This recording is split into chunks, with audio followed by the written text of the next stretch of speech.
Your season's first heavy snowfall transformed tourist spots like Gulmarg, Shimla, Manali, Mussoorie, Dhanaulti into scenic destinations. Tourists who were eagerly waiting for snowfall rushed to enjoy the winter magic, only to see their enjoyment turning into a nightmare. The sudden tourist rush ahead of the extended weekend also further strained the mountain infrastructure. Roads leading to tourist hotspots in several hill stations of Uttarakhand, Himachal Pradesh, and Jammu and Kashmir were seen crammed with vehicles stuck in massive traffic jams for hours, and the situation compounded by the long weekend and heavy snowfall, the season's first after nearly a 3-month drought. Several videos circulating on social media showed cars and buses stranded in long traffic jams, forcing people to spend the night on roads. Another viral clip highlighted the dangers of icy roads, showing a car sliding uncontrollably on its own due to slippery conditions. While in Manali, the hotel occupancy is at 100% due to the extreme rush, people are now moving towards Kullu. On Saturday morning, traffic jams stretched nearly 16 kilometers from Patlikuhl to Manali. Many tourists were stuck on the roads, unable to reach their hotels. To clear the 16-kilometer traffic jam, administration stayed on site overnight. They provided stranded tourists with food and water. Road clearance efforts also continued despite ongoing snowfall, and traffic jams were also seen on the Kullu-Manali highway as well. Vehicles were seen struggling on slippery roads in Chamoli. While the snow has created a spectacular white blanket across Kashmir, it has also led to the closure of highways and left many commuters stranded. Traffic at the Atal Tunnel has been completely halted due to the heavy snow accumulation, and travelers are being urged to proceed only with confirmed advance bookings to avoid further congestion.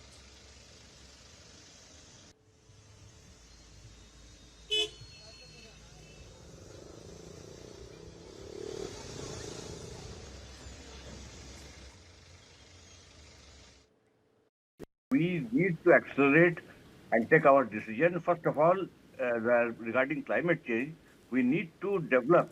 We already have the technology. We need to immediately start developing our early warning system. Number one, and second, our mineral exploration. That we have sufficient strategic minerals which are of importance, which we are importing, and which is already available in our country. That we need to explore, and we need to rely our Indian technology, because Indian technology is cheaper. At the same time, it is a long-lasting technology.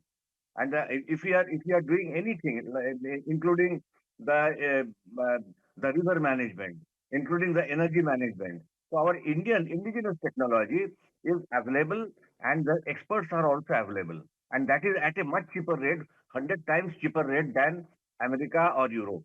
So we need to rely on our scientists, and at the same time, we at the utmost uh, importance is that we need to develop our early warning system, because our disaster management is taking a big chunk of money. So we need to set up a early warning system in our country in all aspects, and that will save lots of money, and Absolutely. that money can be used for the development of the poor.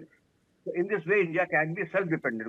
We should stop depending upon any foreign country. Well, the biggest hurdle that we need to, or India as a country is facing rightly, is that the science that we are talking of is at a 30,000 feet. We know what India is vulnerable, what Indian states are vulnerable, but Indian states are different to that of its districts, to that of its villages, to that of its blocks. And that's where hyper-granular risk assessment in understanding what Professor Mitra just highlighted, that what is going to happen, how these climate impacts are going to impact us, to what extent in a very short term time scale, is what is missing. That's what in a scientific term we call it as hypergranular risk assessment, to understand how it is going to be impacted and then taking those prudent actions. I'll again try to narrate it with some numbers. 40%, sorry, 45% of Indian districts are showcasing as swapping. That's what our study found out.